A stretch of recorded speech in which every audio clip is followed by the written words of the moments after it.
इस विशेष वीडियो में हम फूल से संबंधित विभिन्न शब्दों को देखेंगे। हम उभयलिंगी और एकलिंगी फूलों को देखेंगे। हम फूल की सममिति को देखेंगे।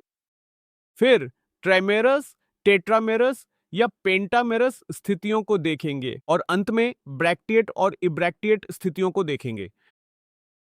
अब सबसे पहले हम उभयलिंगी फूलों और एकलिंगी फूलों के बीच के अंतर को देखेंगे। अब उभयलिंगी फूल वह फूल होता है जिसमें दोनों भाग अर्थात नर भाग एंड्रोशियम और मादा भाग गाइनोशियम उपस्थित होते हैं। तो हम मान सकते हैं कि यह एक फूल है और इस फूल में नर भाग यानी एंड्रोशियम और साथ ही गाइनोशियम भी है।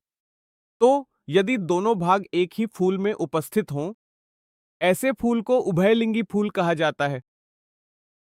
दूसरे मामले में, जो कि एकलिंगी है, इस मामले में फूल में या तो केवल एंड्रोशियम यानी नर भाग होगा या फिर केवल गाइनोशियम यानी मादा भाग होगा। तो हम इसे देख सकते हैं। तो इस विशेष एकलिंगी मामले में फूल में केवल एंड्रोशियम या केवल गाइनोशियम ही होगा। तो अब यहां दो स्थितियां हो सकती हैं। मैं बाहर हूं, दो स्थितियां हैं। मान लीजिए कि यह फूल है और इस फूल में केवल नर भाग है जिसे एंड्रोशियम कहते हैं। नर भाग एंड्रोशियम है या फिर पंकेसर। फिर एक और फूल है और इस फूल में मादा भाग है जिसे गाइनोशियम कहते हैं।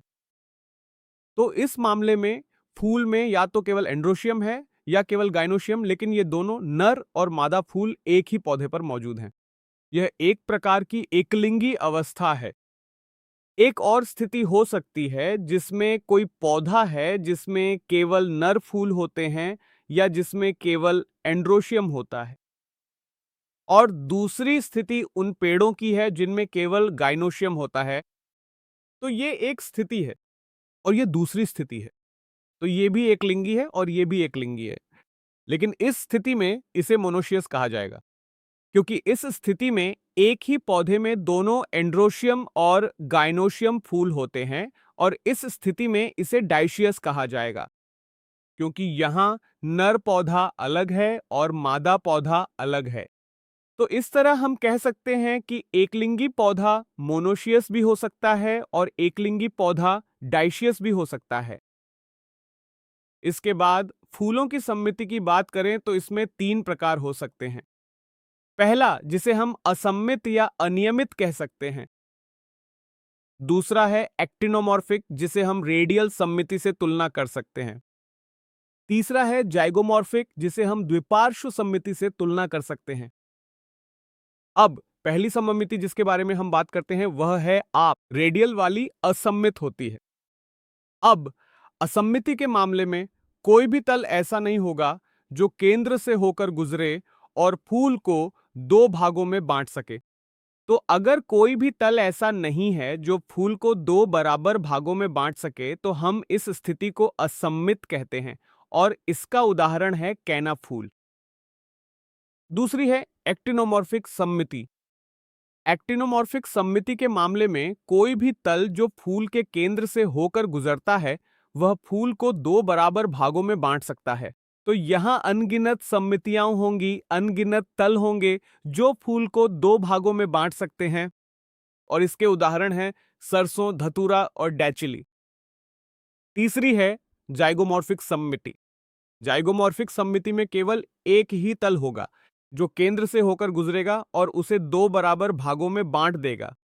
जाइगोमॉर्फिक के उदाहरण हैं मटर, गुलमोहर, सेम और डलबर्जिया। तो ये हैं फूलों की सममिति के तीन प्रकार।